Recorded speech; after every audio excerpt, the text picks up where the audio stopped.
లూకాసు వార్త 16వ అధ్యాయంలో ఉన్న 31 వచనములు. మరియు ఆయన తన శిష్యులతో ఇట్లనెను, ఒక ధనవంతుని యొద్ద ఒక గృహ నిర్వాహకుడుండెను. వాడతని ఆస్తిని పాడు చేయుచున్నాడని అతని యొద్ద వాని మీద నేరము మోపబడగా అతడు వాని పిలిపించి, నిన్ను గూర్చి నేను వినుచున్న ఈ మాట ఏమిటి? నీ గృహ నిర్వాహకత్వపు లెక్క అప్పగించుము.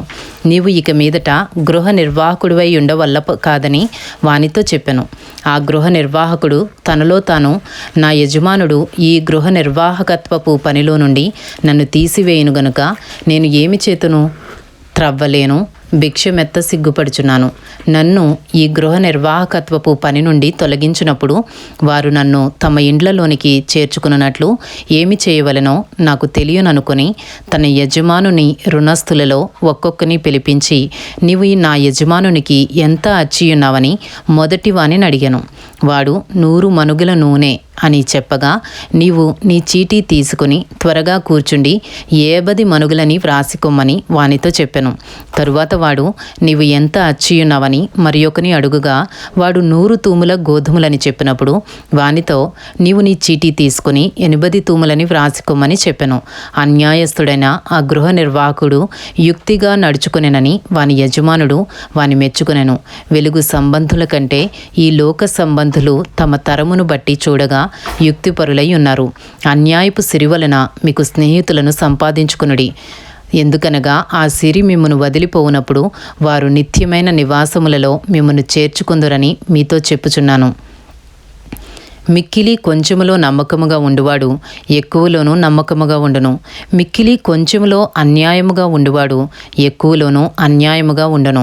కాబట్టి మీరు అన్యాయపు సిరి విషయములో నమ్మకముగా ఉండని ఎడల సత్యమైన ధనమును ఎవరు మీ వశము చేయను?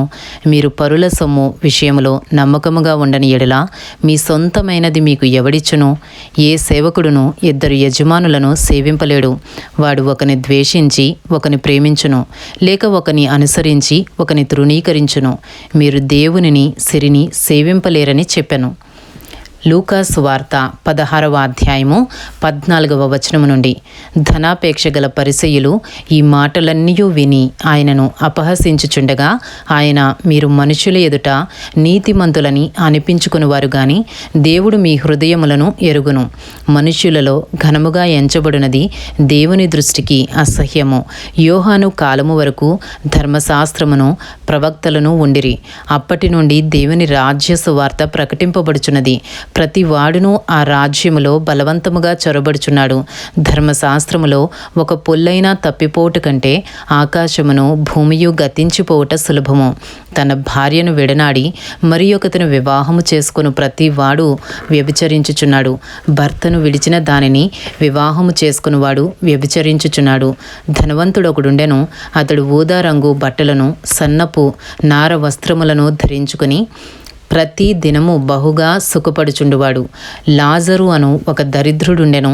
వాడు కురుపులతో నిండినవాడై ధనవంతుని ఇంటి వాకిట పడియుండి అతని బల్ల మీద నుండి పడు రొట్టె ముక్కలతో ఆకలి తీర్చుకొనగోరెను. అంతేకాక కుక్కలు వచ్చి వాని కురుపులు నాకెను. ఆ దరిద్రుడు చనిపోయి దేవదూతల చేత అబ్రాహాము రొమ్మున ఆనుకొనుటకు కొనిపోబడెను. ధనవంతుడు కూడా చనిపోయి పాతిపెట్టబడెను. అప్పుడతడు పాతాళములో బాధపడుచు కన్నులెత్తి దూరము నుండి అబ్రాహామును అతని రొమ్మున ఆనుకునియున్న లాజరును చూచి, తండ్రివైన అబ్రాహామా, నాయందు కనికరపడి తన వ్రేలి కొనను నీళ్లలో ముంచి నా నాలుకను చల్లార్చుటకు లాజరును పంపుము. నేను ఈ అగ్ని జ్వాలలో యాతన పడుచున్నానని కేకలు వేసి చెప్పెను. అందుకు అబ్రాహాము, కుమారుడా, నీవు నీ జీవితకాలమందు నీకిష్టమైనట్టు సుఖము అనుభవించితివి. అలాగుననే లాజరు కష్టము అనుభవించనని జ్ఞాపకము చేసుకునుము. ఇప్పుడైతే వాడు ఇక్కడ నెమ్మది పొందుచున్నాడు, నీవు యాతన పడుచున్నావు. ఇంతేకాక ఇక్కడ నుండి మీ యొద్దకు దాటగోరు వారు దాటి పోజాలకుండునట్లును, అక్కడి వారు మా యొద్దకు దాటి రాజాలకుండునట్లును మాకును మీకును మధ్య మహా అగాధముంచబడి ఉన్నదని చెప్పెను. అప్పుడతడు, తండ్రి, అలాగైతే నాకు 5 సహోదరులున్నారు. వారును ఈ వేదనకరమైన స్థలమునకు రాకుండా వారి వారికి సాక్ష్యమిచ్చుటకై నా తండ్రి ఇంటికి వాని పంపవలనని నిన్ను వేడుకొనుచున్నానెను. అందుకు అబ్రాహాము, వారి యొద్ద మోషేయు ప్రవక్తలను ఉన్నారు, వారి మాటలు వినవలెనని అతనితో చెప్పగా, అతడు తండ్రివైన అబ్రాహామా, అలాగూ అనవద్దు. మృతులలో నుండి ఒకడు వారి యొద్దకు వెళ్ళిన ఎడల వారు మారు మనసు పొందుదురని చెప్పెను. అందుకతడు మోషేయు ప్రవక్తలను చెప్పిన మాటలు వారు వినని ఎడల మృతులలో నుండి ఒకడు లేచినను వారు నమ్మరని అతనితో చెప్పెననెను. ఇంతటితో లూకా సువార్త 16వ అధ్యాయంలో ఉన్న 31 వచనములు పూర్తి చేయబడినవి.